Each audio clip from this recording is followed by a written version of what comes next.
This is The Writing Life. I'm Stephen W. Long, and we're going to continue emphasizing Poetry Month. And those of you who are clever enough will know that that's really next month, but we're trying to provoke maybe some response.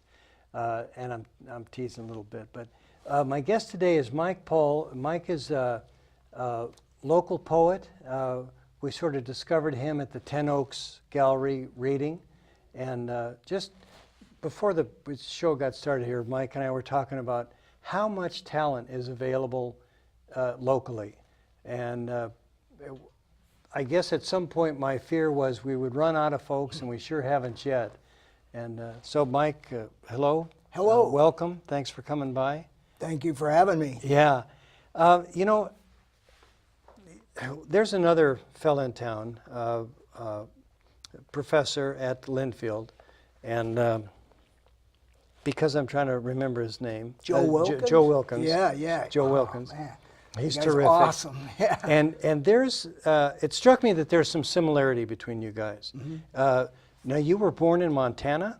Wyoming. Casper, Wyoming. Okay. Yep. And your father passed away early. Correct. And so both Joe was in Montana, but still that part of the country. Right. And his father passed away. Yes. And now you said that you traveled, I think I'm interpreting here, but you traveled when you were a child. You moved around a lot. Yes. As a matter of fact, when my dad passed on, which I was about 7 years old at that time, and my mom had some issues, you know, I'll just, you know, be kind of candid here, but she had some issues. So we ended up moving around all over the place. I think she really went through some hard times after my dad died. And then, so we ended up moving all over creation for several years. And that starting in about the fourth grade is when I started moving. Okay. So anyway, yeah, this causes, like 1 year, like I was telling you, I was in 5 schools in 1 year in the 6th grade. And then I actually picked out a school to go to eventually, a Catholic school, because I thought I needed some guidance, you know what I mean? So I thought the Catholic... That's pretty mature. Yeah, it was for 6th grader, you know, and but I kind of knew that I needed something, and I was really hoping that the nuns would help me out. And of course I could go on about a lot of stories. This was in the... I know they helped me out. Yeah, oh, okay, you know what I mean. So Sister Which way Mary did you Jane come in? Tree- That's yeah. So anyway, but I always had kind of a rebellious streak, and showed it at a young age, and living with her in the situations that we were in, different cities and stuff. And it caused me to kind of retract into my bedroom where I would start writing. That's how my writing career kind of got started, you know. It was an outlet for me. And reading poetry, especially the masters, the old masters, the rhyming poetry was always my favorite, you know. Really? And Christmas, like the Christmas Carol, you know. Of course. I mean, those things just get you right where you... So I always emulated those, and that kind of has helped me to become the writer. So yeah, I'm a lot similar to Joe in that respect, I think. Right. And I think you know, some of that is circumstance, and I think some of it is just inborn. Joe certainly could have gone a different way. Oh yeah, he was set up. And you as well, I think. Right, and you know, like in my case, the Great Spirit takes great care of me. Yeah. And that's the honest truth. And I don't know what I've done to deserve it, but it's kind of a karma thing, because I try and do good by others, and therefore I see it coming back my way. But I've been lucky, and you know, I went to college for like 145 hours of college after work and on weekends, because I've always worked full time my whole life, just to be able to get somewhere. And I started out in Wyoming going to petroleum technology classes, right? Oil, because that's what's there, the oil patch. And I had a professor just out of the clear blue. He seen me and he says, "What are you doing?" I said, "I'm studying oil so I can live here in Wyoming and stuff." He says, "No, get out of oil and go into water. Everyone needs water." Really? Yes. And so what that did was it changed my whole path, and it was just one little sentence by one man. Right, right. And it changed my whole life because I ended up doing 20 years here in Oregon in public works, you know, Okay. and it had a great life and a great job. So. You know, you and I talked too before we started recording about mentors in a way, how people can say that one small thing. So that was a positive experience. I related to you a negative experience that a friend of mine had, that he was told he wasn't a Right, writer, and so yeah. so stayed away from it, which was terrible. Yeah. But you got some direction. I got an opportunity to interview Bill Champlin from was here. Chicago, and Wow, good. yeah, in college, one of his professors, and you don't hear this very often. You ought to quit school and become a professional musician. Wow. Now, how often does that happen? Not too often, I'd say. Yeah. And, it sounds like it worked out really well for him. Of It course. did for Bill. But so another thing that moving around can be hard. Making new friends, particularly I think Right. as a child, can be hard. But I think the other thing is you get a lot of inventory. You get a lot of experiences, and you have to have that background for something to write about. Yes, and I have definitely used it, you know, in my own book. If anyone ever looks through there, all my stuff is, it goes all over. It's here, there, and it Okay. deals with a lot of subjects. And I did get a lot of experiences. And, you know, also, I was able to, because I wasn't controlled by parents, Yeah. it also allowed me to seek out my own way, so to speak, and therefore I was able to cultivate things that appeal to me, rather than being forced to go a certain way, you Right. know, by here, there, or other ways. So in other words, I guess I was just lucky enough to make some right choices, Yeah. and but I never really, you know. I could have gotten a lot of trouble in those days, but I didn't, so Yeah. I'm glad of that. And but I've got kids from young. I was young when I started having kids, and that has inhibited my writing not skills, but my writing time. Sure. Because raising family takes away so much of your time. So I had to temper my writing to fit into raising kids and going to college at night and all this other stuff. But But it yeah, I got sounds to like- see a lot of stuff.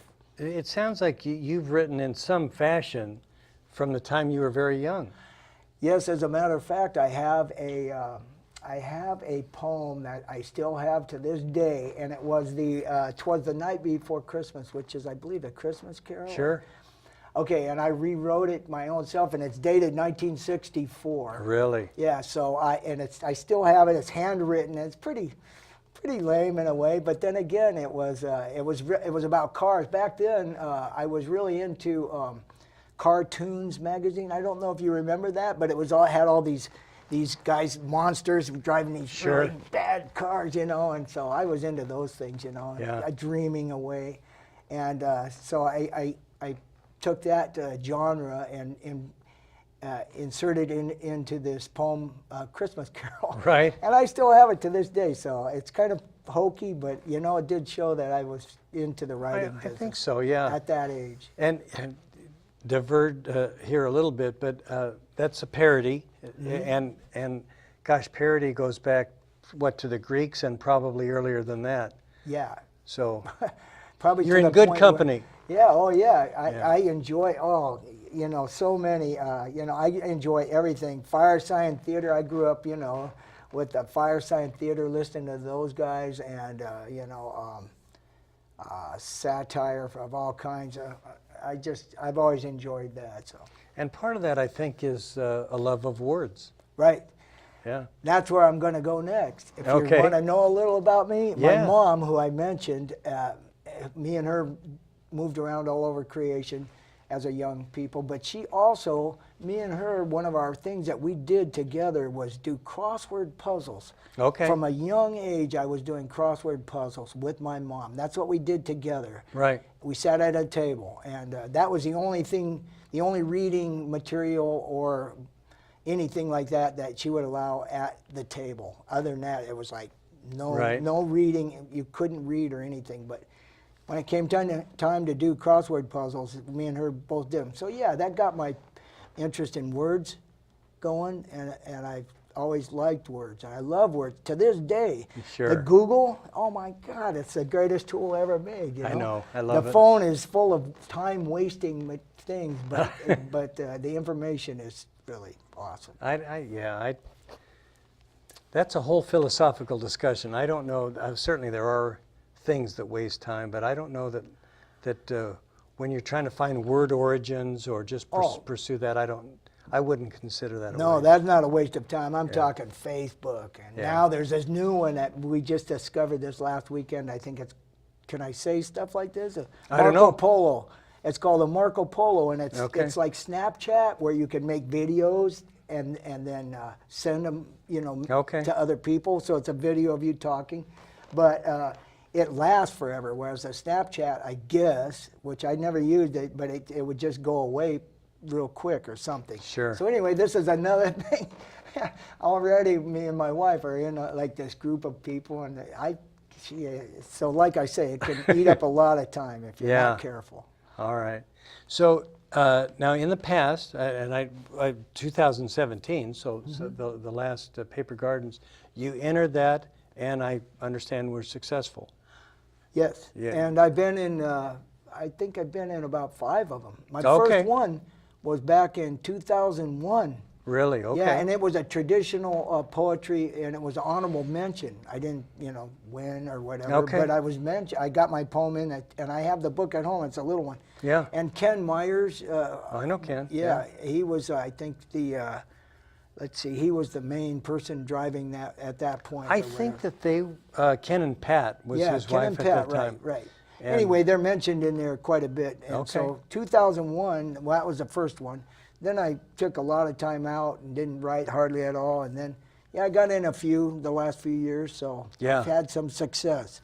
Now, you said that early on you liked the traditional poets, and that this one was a traditional poem. So have you broken from that? Is that still what you write? I actually, I try to, but a lot of people, rhyming poetry. That's kind of when there's all kinds of traditional poetry. Sure.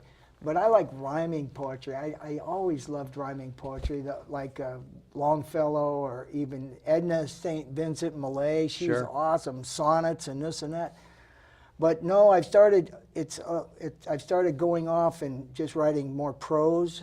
Okay. And free verse type stuff. So I'm doing all kinds of stuff. I still write. I just wrote a sonnet the other day about and I don't have it here. I would consider to read it, but it was about called the garage sale cat. That you buy this cat, and we always had him by our front door, and I thought, that guy deserves a poem. So anyway, I wrote this 14-line sonnet for that, but free verse and prose is really, really nice. You can go a lot of places. And I've started writing more short stories, actually getting away from poetry and a little bit and writing more stories too. Well, we'll have to have you back because I'd like to hear about that too. Yeah. So would you read your entry last year? Sure, of course I would. Be happy to. We'll get a shot of that. Okay. Oh, yes. Yeah. So that's, where are we at there? Where are we going? Right here, right? Paper Gardens? There you go. Okay. And I suspect that Marilyn Warricks did this book. I think she's done all of them. And what a gift she's been to the community. Oh, and there's so much work that goes into these books. These things are awesome. I buy several copies every year of it, and I send them off to people. And these are all over the United States because I've sent them to people. And the youth work in here is unbelievable. There's so many great writers that are starting at such young age. I mean, it's always been that way, I suppose, but like this you really did. Gives them a place to go. Right. And they get up and read, when we have our readings up there. You're right. It is awesome. So, okay, in this one, I have a poem, and it is, it's called The Freeze. And because I was born and raised mostly in Wyoming, Sure. I can definitely relate to this. And hopefully I've related it to where others can understand too. Page 80. Okay. All righty. Yeah. Okay, I'll have one drink if you don't mind real quick. All right.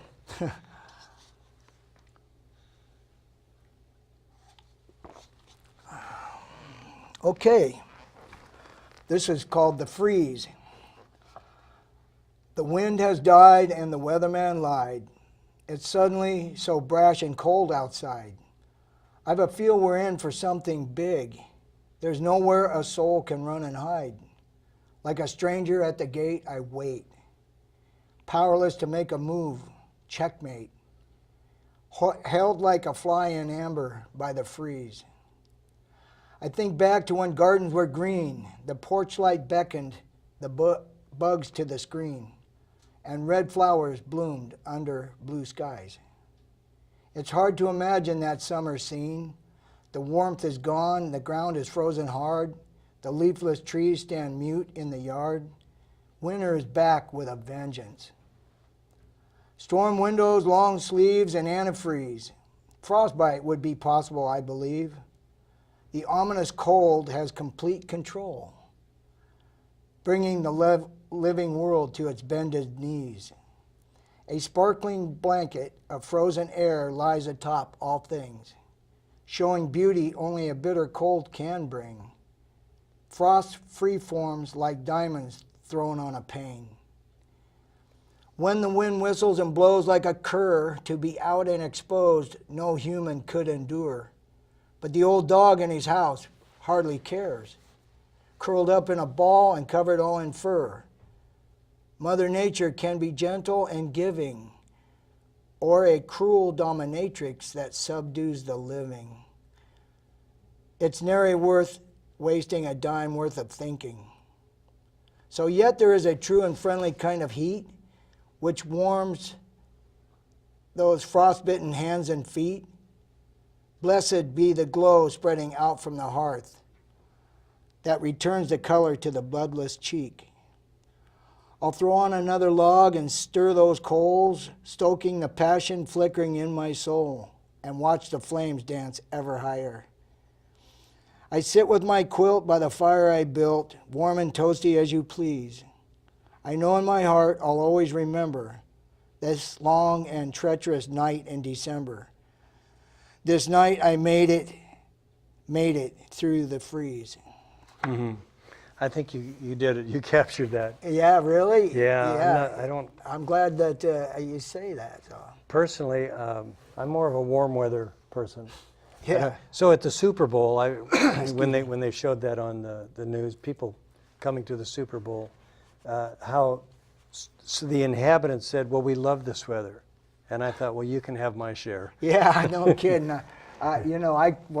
Being born and raised in Wyoming and spending a lot of time there, it was a windy, godforsaken place. I'll be honest. Yeah. It's got its, it's got its good points, but they're just not very often. You're right.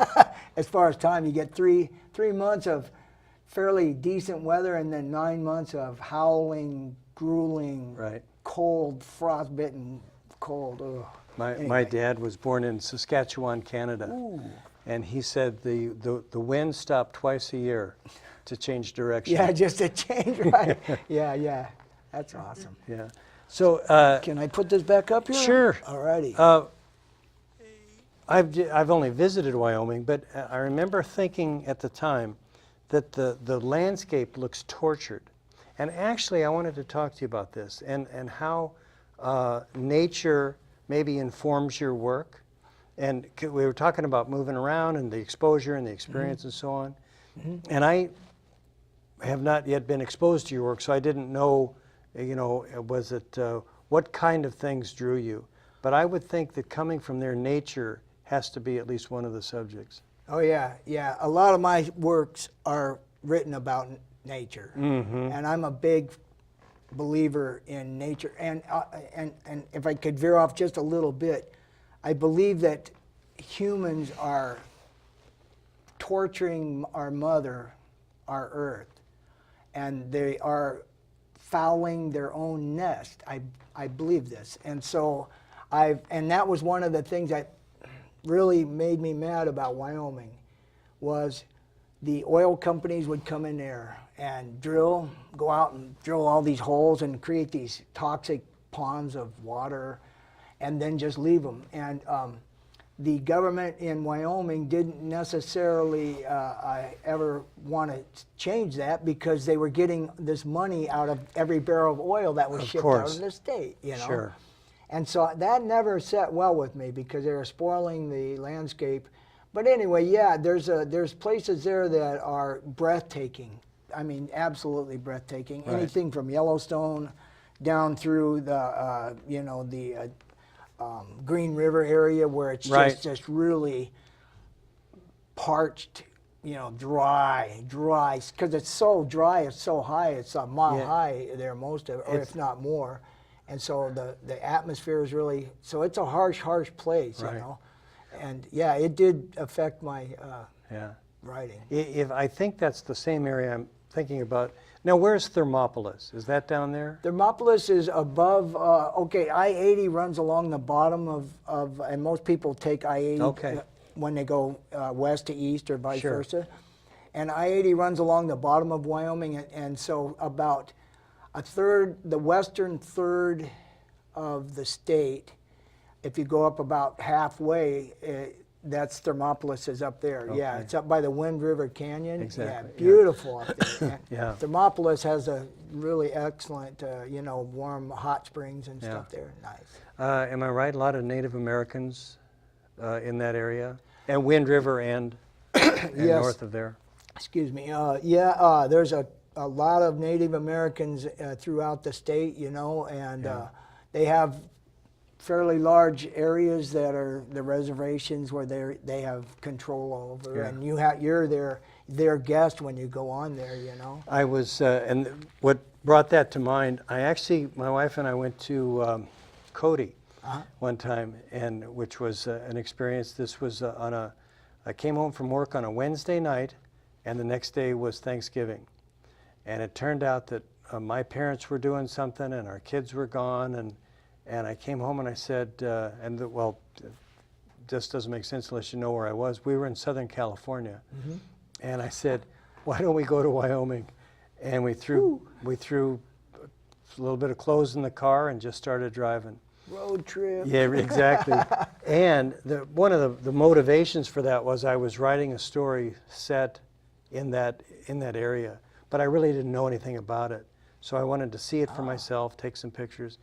And all of this is to say that at some point I needed to contact the Native Americans at Wind River. Okay. So yeah, Yeah. and that's my exposure to that. But the landscape looked tortured to me, just like it was. Yeah, and and Wyoming is kind of, I see it divided in halves. The lower half, which is Rawlins, Cheyenne, Right. Laramie, wind-driven plains, high plains. Right. You go up in the northern half of Wyoming where you have Sheridan, Buffalo, Cody, Jackson Hole, and those areas, Du Bois, beautiful, beautiful, and a lot of mountains, a lot Yeah, more right. mountains, you know. Yeah. But even the mountains down south there are, like you say, barren, just barren, no trees on them or Right. anything like that. So Yeah. yeah, there's a dichotomy there for sure as far as landscape. That's Is there any ranching up there? yes, a lot of I thought- ranching. I thought yeah, so. yeah. They, in fact, that's what gets me about Wyoming. Well, I'm slamming my home state. I still got relatives there. Don't be mad at me. I go there actually about once a year or so. Yeah. Fact is if you're a rancher, you got all these perks, these tax breaks, so forth and so on. And the government, the people that were down in Cheyenne in the State House would pay attention to your needs. If you were an oil person and you had a lease on your land, you had attention. Yeah. If you were Joe, middle class working guy there, and I'm kind of a little political, but it's a right to work state. Yeah. And so the unions don't have much control there. And believe it or not, unions helped make a living wage for people. I was a member of the union and not a member, but also I just say that ranchers and oil people have the say so in Wyoming. That's Right. And I'll probably hear about this because I'm going to have people watch this. Yeah. So. But, well, I think there's a poem in there somewhere. Yes. So we're getting down on our time here. Oh, wow. Tell me real quick about your Neanderthal. Where did the name come from first? Okay. A lady the other day at the 10 Oaks asked if that was me, and I'd have to say that is me. Because the name Neanderthal Man Diaries, it's just a play on word. It's not Neanderthal, but it's meander. Because me, like you said, Right. my history as a young person and growing up and just my total history pretty much has been meandering around the country. So I thought, I'm kind of a Neanderthal. So anyway, that is how the name came about. And I based the book here on 3 different eras of my life. And the meandering era, and the fire and ice era, and then the reckoning era. And so 3 places in my life I've put in most of my time. Wyoming, and then California, which is a total opposite of Wyoming, very crowded, Sure. a lot of people, and then Oregon now. So I've gotten a good taste of all that, plus my time back in Ohio. I was in Toledo, Ohio back in the race riots in '68 and '9. Really? Oh, yeah.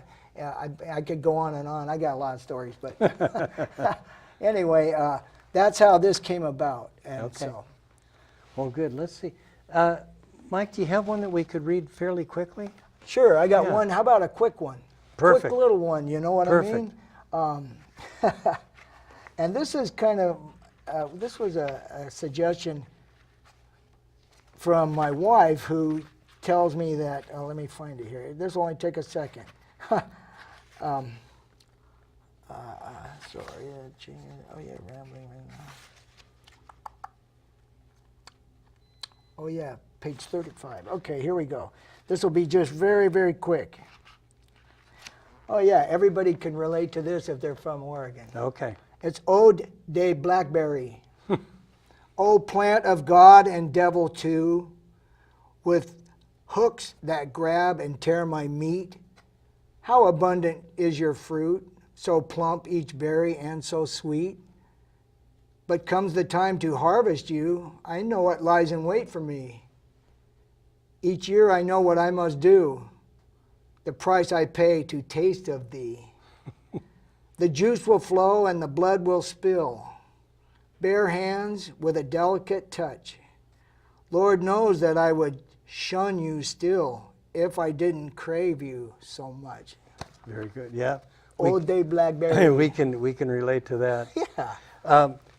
Real quick here. Okay. You're going to enter, or have you entered Paper Gardens I again? have. Okay. Yep, I got some I stuff hope you're in a there. different category than me, but okay. Oh yeah, well, yeah. And then there is terroir. Yeah, this- I'm going there. I okay. just sent in my stuff the other day for that. Good. Looking forward to that. Yeah, and there is an open mic session at the end of the program. So I'm hoping that you'll bring bring some work. You know it. Yeah. I plan on bringing it. You're going to see me everywhere, as All many right. places as I can be. Okay. Can I make mention that this book is for sale? No. On, No, I kid. on Amazon. Yeah. You know, so if you go in I- and type in the Neanderthal Man Okay. Diaries or my name, you can get to it. I think officially we have to say, for more information. Yeah. Oh. So then we'll say it like that. Sure. Okay, that's perfect. Give me a chance. I'll go for it every time, man. You and Lee Anyway. Iacocca, I remember at the end of his book, he said, "I wouldn't be a good salesman if I didn't ask for an order." So, That's right. He saved Chrysler, as I recall. well, and he also designed the Mustang, which I thank Oh him for. yeah, that's right. Yeah. Wow, what a great guy that was. Well, that was something. Well, Mike, it's been really great. Thank you. So, this is Steve, fun. Thank this you is so really much. great. I can't tell you how much I've enjoyed just talking Oh, with good. you. And I want to thank Caroline O'Brien, Yes. because the show wouldn't be anything without her. Right. She is the talent scout, she's the producer, she does everything, and I just get to talk. So thank you, Caroline. Thank you, Caroline. No kidding. And Yeah. how busy is that woman, right? I mean, Well, she does never so many- stops, yeah. How does she do it? I don't know. I want some of her vitamins. Yeah. Okay. Well, folks, we're out of time. Thank you so much. Lots of fun. Come back. We're going to have more poets here in the near future. And we'll see you next time on The Writing Life. Thanks. Awesome.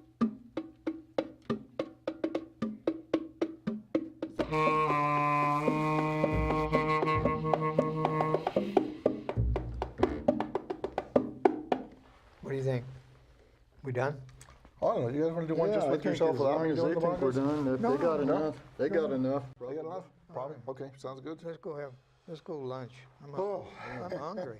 Yeah. Yeah, I could use a bite too.